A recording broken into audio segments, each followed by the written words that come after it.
The Art of Meditation by Phra Paisal Visalo, narrated by Usawadi Sintusen. Balancing your mind and body. During practice, you may have noticed the relationship between body and mind, that they affect each other, so we should make the best of them. You may have observed that when you are upset or mentally tense, your breath may become shallow, or sometimes you may have chest or leg pain. If you understand this relationship, you can learn how to relax your mind by controlling certain parts of your body. For example, breathing deeply can help you relax. The mind is uncontrollable, but it can be conditioned indirectly by either the body or external surroundings. For example, if you are in the room, you may feel drowsy, but if you go outside, you are refreshed because of the open air, the open space. The drowsiness then disappears. That is the relationship between external surroundings and the mind. If you sit upright during sitting meditation, it is easier for the mind to collect, to concentrate, and to be calm. But if you lean against the wall, you may feel sleepy. If you feel very tense, lying down will be helpful. But if you feel normal, lying down can make you sleep. This is the relationship between body and mind. Please learn how to take advantage of this relationship to improve your practice. During walking meditation, if you feel distracted or your mind becomes busy and wanders without end, walking more slowly can slow your mind, and your mind will be less distracted. The speed of your walk can affect your mind. If you feel tense because of your inward attitude, walking faster can help release tension. The position of your head also affects your mind. If you lower your head too much, tension tends to arise because your mind is turning inward. But if you walk and have an indefinite gaze outward, your mind wanders and can be distracted easily. So, positioning your head appropriately when you walk.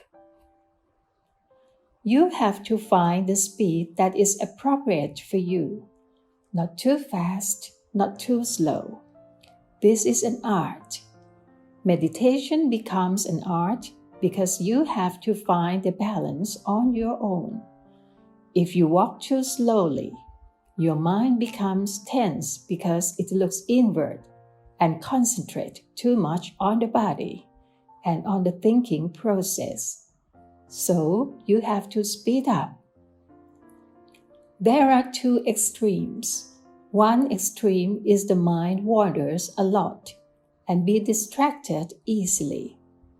The other extreme is the mind takes the practice very seriously, pushes oneself too hard, trying to stop or suppress the thought all the time.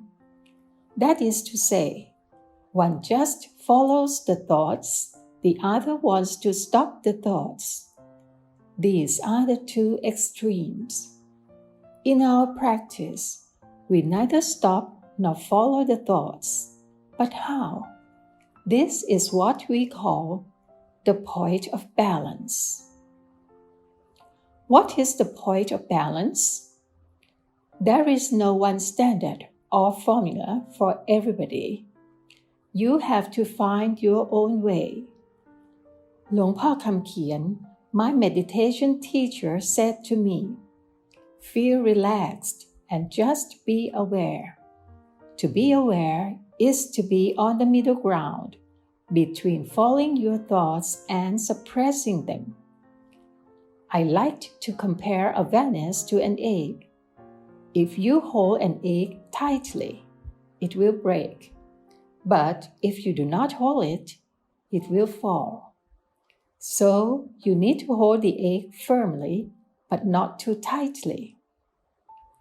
For awareness to be possible, you have to handle gently as if you are holding an egg.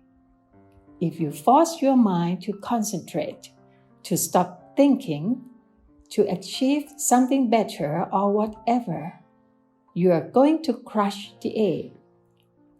But if you feel completely relaxed and do not take it seriously, it is like dropping the egg.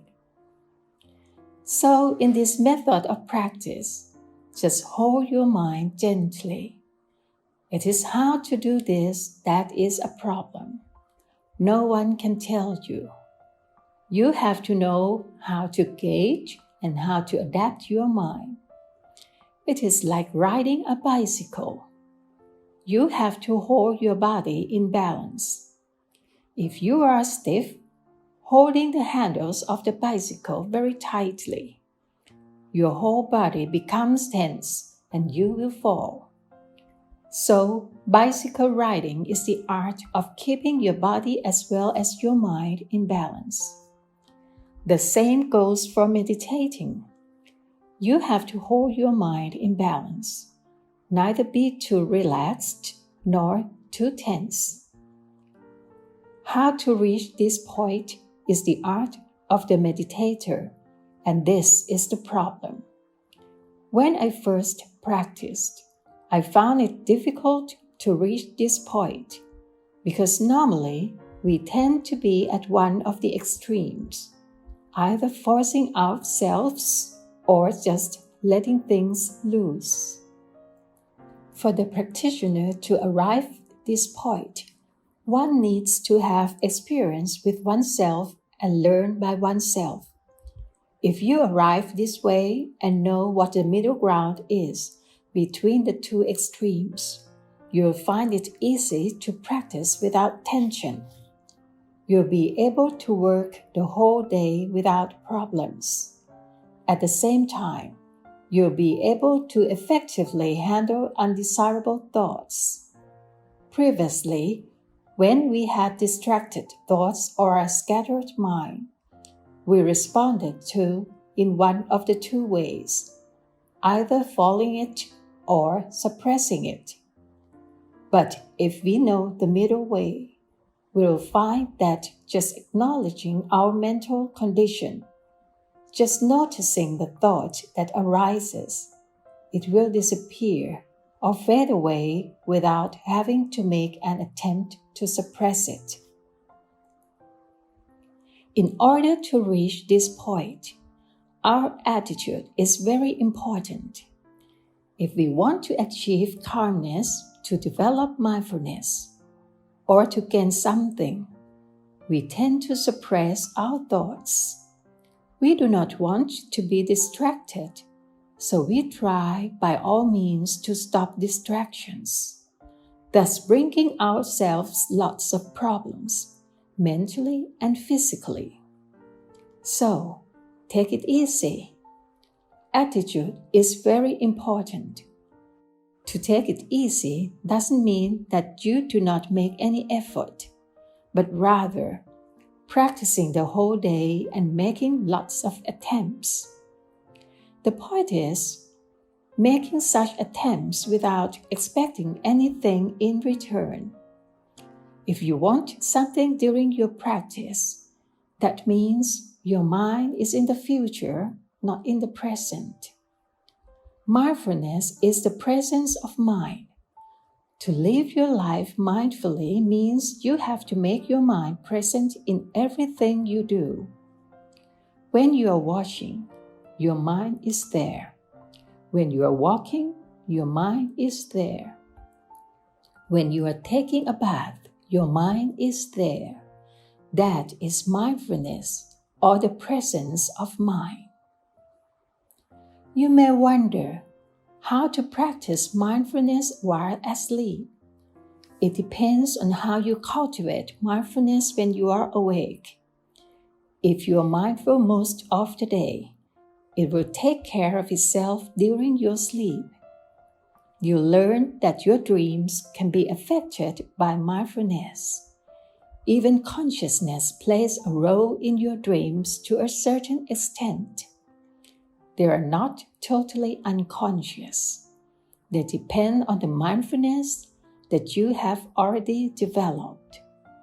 So just take care during your waking hours, because it is the period of the day that we can control. Integrate meditation in everything you do. Use your body as meditation objects. There are many indicators for us to be sure whether we have developed enough awareness or not. Sometimes one has a lot of distractions. The mind can become busy, but if you acknowledge the thought very quickly and notice when it occurs, you are aware. Also, to be aware doesn't mean that you have to be calm. In some situations, the mind is supposed to perform its functions and it is difficult to be calm. As long as you notice that your mind is distracted, it is all right. That is why my teacher said, do not try to be undistracted, but once you are distracted, you are aware. Once your mind goes out, you are aware. The point is, you are aware of the state of your mind and knowing it quickly. For lots of people, meditation is only the time when they sit cross-legged and close their eyes. Afterwards, when they go to work, they do not think of meditation anymore. For these people, meditation is limited to the room, in the morning and in the evening. But actually, meditation zone means try to make the whole day or a certain period of the day a time for meditation. Even though you do not close your eyes and are still at work, it should start at a portion of the day and then enlarge its zone. The more you are aware of every moment, the more meditation is a part of your daily life. It doesn't mean that only the time inside a meditation hall is meditation, and the rest is not. It should start from the meditation room and then enlarge to your whole life. Try to integrate meditation into your daily activities. Try to use the movement of your body as meditation objects all the time, and try not to stay still. In the car, on the bus, rub your fingers. Try to have some parts of your body moving and use the movement of your body. If you can use your breath as meditation object, you have a refined, sensitive mind. Yes, you can do that too. Luangpor suggests using the blinking of your eyes or the swallowing of your saliva. Breathing is useful because you do it all the time, especially at night when lying in bed. When you take a bath, the movement of your body is the object of meditation. So we are never short of an object of meditation except when we are sleeping. That is the benefit of sati meditation. You have an object all the time. For me, in a normal situation, I would use the rubbing of my fingers as an object. But if I'm tired, I will concentrate on my breath instead, because it will turn my attention away from the tiredness of my fingers. It is the same with walking. If I walk or climb up a mountain at a certain point, I shift my awareness to the breath because my legs feel tired. This is the way to release tension. You can shift from one to another. In Thai, we call it a toy or a hobby. We change from our routine to a hobby, and then we change back again. To make meditation more entertaining, we find something strange, something special, something new to play with. And then, after we feel we have had enough, we return to the main posture. When I practiced with Luangpor Teean, another meditation teacher, sometimes he asked me to clean the floor. He gave me a broom and asked me to be aware when I was doing that job. He wanted me not to stick to the two main postures. During the first few minutes, I felt disturbed, unable to be mindful of the work, because I had limited my activities to only two postures and didn't know how to apply mindfulness to that work. But later I knew. In Luangpor's retreat, he likes people to stay with sitting and walking. But he will also provide you with some work to do, like cleaning the toilet, because he wants us to be skillful in every activity. Otherwise, you will not be able to apply it to other activities after the retreat. In conclusion, we need to have a physical object for meditation all the time, and our body is better. Your mind should be aware of your body's movement. Once a thought arises, your mind goes to the thought, acknowledge it, and then return. So you have a home. Meditation provides you with a home that is the object of meditation, and your mind stays with it. The movement of your body is the present moment. To be mindful is to be present in the present moment. So we try to provide a present moment for the mind, the body's movement. When you become distracted by a thought, that is the present moment too. So the mind should be mindful. But since the thought is undesirable, we just let it go and come back to another present moment. That is your body's movement. It's okay to shift awareness from one type of your body's movement to another frequently if you are skillful. If you are an adept practitioner, it's not difficult to shift. Try not to practice only two postures, because if you practice only walking and sitting, you may find it difficult when you want to be aware of additional activities. You will not be adept enough to apply mindfulness to that activity, because you have only been using a certain kind of meditation, sitting or walking all the time. So you have to adapt to be skillful and apply mindfulness to every area of life.